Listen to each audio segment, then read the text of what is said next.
So next patient tayo, meron tayong i-upgrade into SSD mga kaibigan na hindi ko alam kung anong laptop to. Ay, Dell pala to. So ang problema is gamer siya mga kaibigan, pero mabagal yung laptop. Parang this is a Core i3, pinapabayaan and nag-aaway. Cause na rin to ng away ng kanyang tita, nung client natin na bata. First year college, if I'm not mistaken. Na-addict daw sa games and noon pina-check na niya ito noon. Inalok ko na siya ng upgrade. Pero hindi pa niya pinatos kasi syempre baka bitin pa daw sa budget. And ngayon bumalik siya ulit.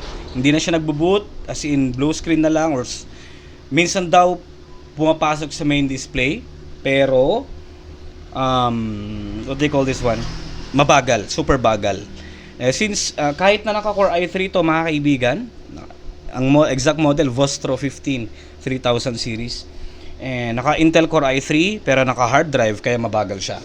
So gagawin natin is i-upgrade natin tong laptop na to. Ang pinili niya mga kaibigan is 256GB RAM-sta yung nilalagay natin. So tara. Dito naman na yung charger niya. Try ko lang buksan ulit mga kaibigan. Baka mamaya hindi na siya nagta-turn on. Problema yan kung sakali.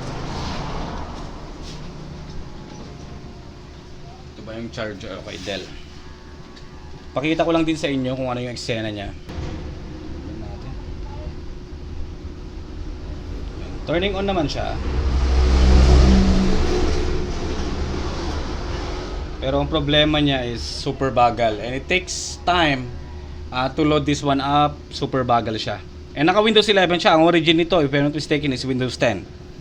Grabe oh. Sobrang dumi na rin. Yan. Black screen for how many minutes, then bagal na. Upgrade na ang pwede nating i-remedyo dito as long as wala namang problema, ibang problema yung mga components. But then, yun lang nakikita ko. And yung hard drive niya na ilalabas natin, papalitan natin ng 256GB SSD. And after that, yung hard drive, i-convert na natin into external drive. So, buksan natin to.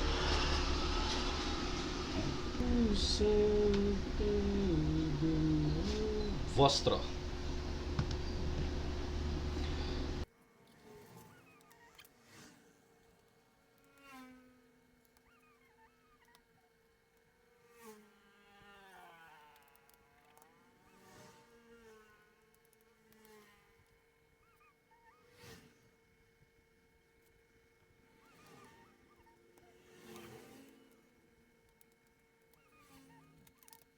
Number one thing, remove natin ang battery.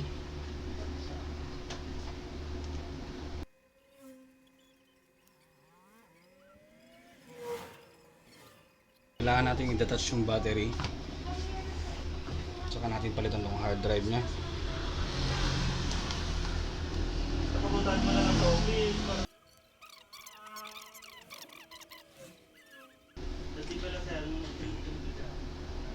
So tanggalin natin yung kaha.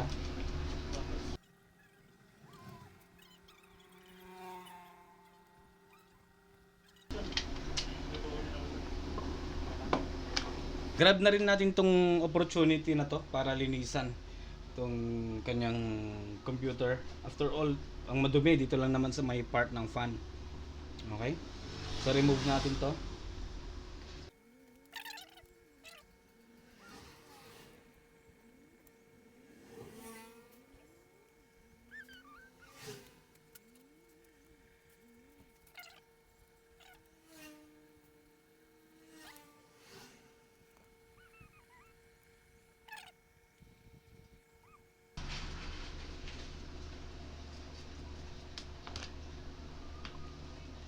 SSD. Okay. So dumating na yung SSD ni client. Buksan natin to. Buksan natin to.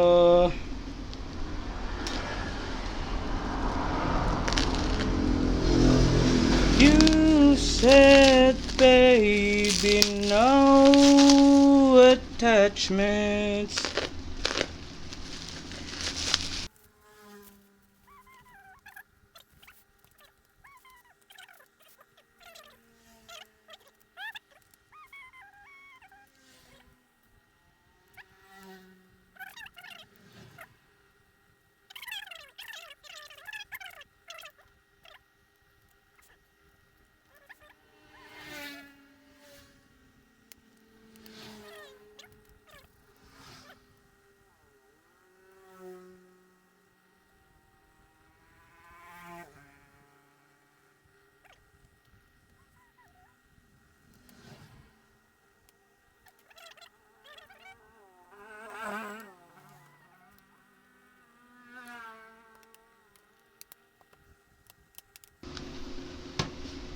Alright. So, ganun. Mag-upgrade ng Vostro 15 3000 series. OS installation, you watch it at your own risk. Ano daw?